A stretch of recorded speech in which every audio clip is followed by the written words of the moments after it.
The Netherlands has been at the center of the global flower business since the 17th century.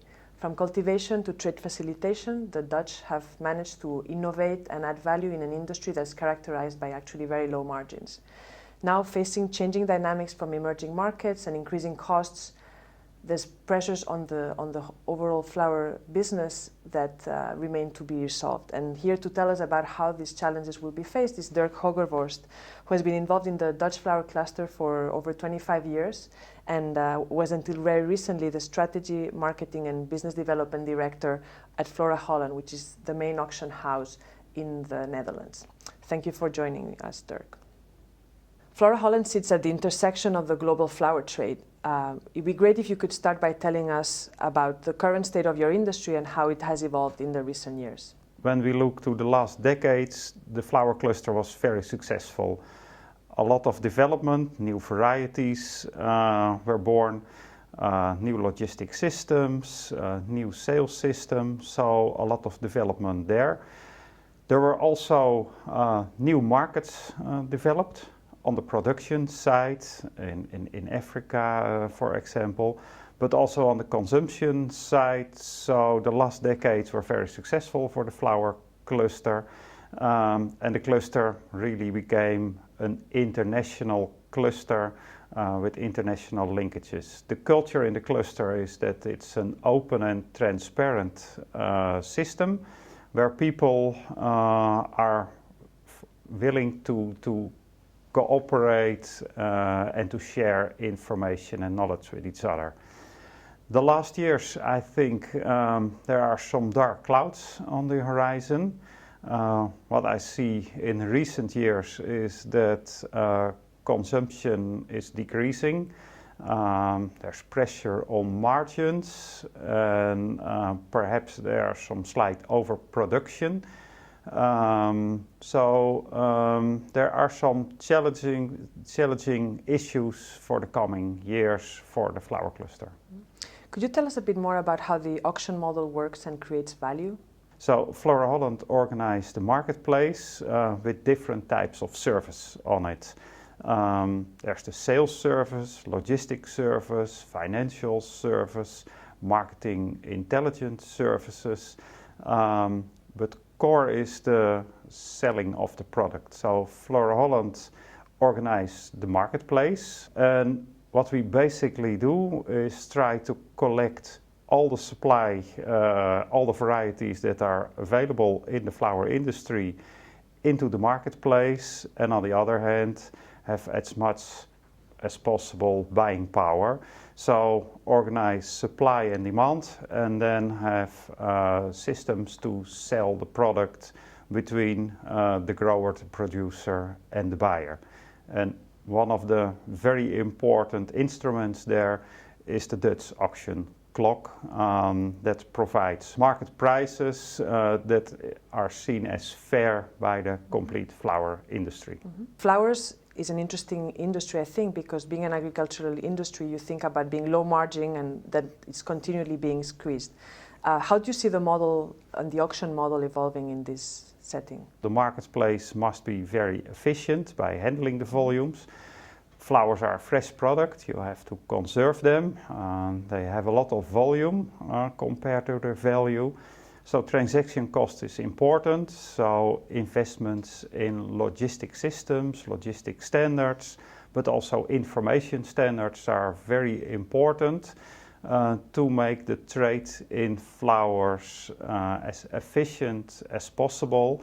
So creating value in the supply chain has to do with supply and demand and getting good prices for the flowers, but it has also to do with efficiency and making transactions to the lowest possible cost. So the buyers, the flowers, everything must be present in the physical marketplace. The changes of the last years was that the marketplaces transformed from physical marketplaces to more virtual marketplaces. So there was a disconnection between the commercial process and the logistic process. That made it possible for FloraHolland to have an optimization of the commercial process and the logistic process. What we see in recent years is that the supply chain is changing from product and production orientated to a more demand-driven supply chain. And a demand-driven supply chain made that the stock is pushed back to the producer. And what we also see is that suppliers want to have the flowers more times a week, so no stock, fresh product. They basically sell the product to their clients based on information, so they can have a virtual stock.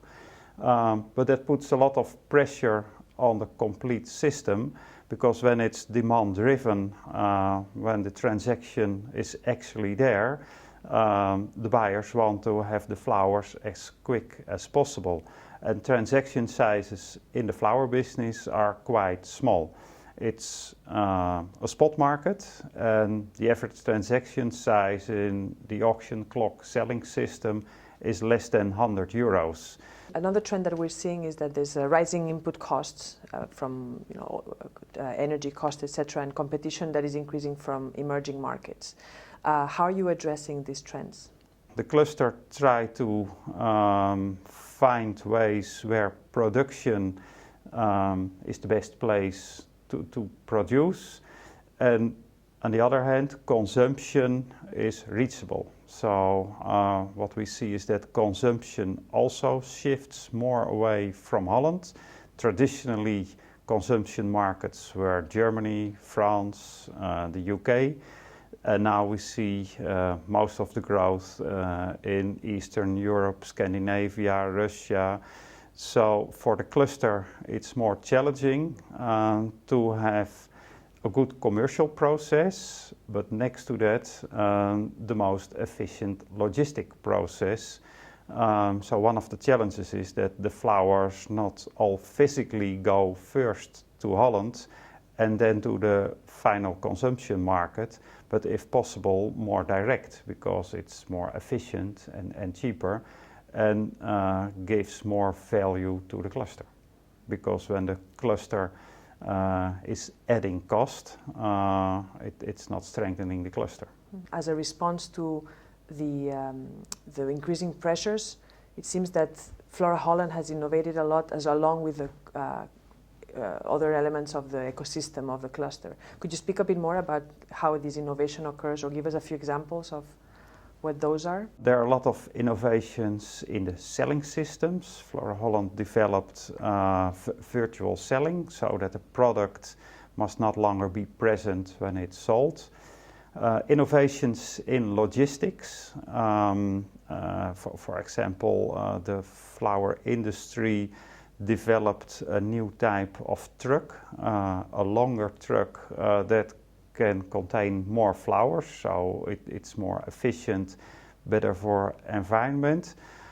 All kinds of technology developments in sales systems, but also in marketing, how to reach consumers, tell them about flowers, how to handle flowers.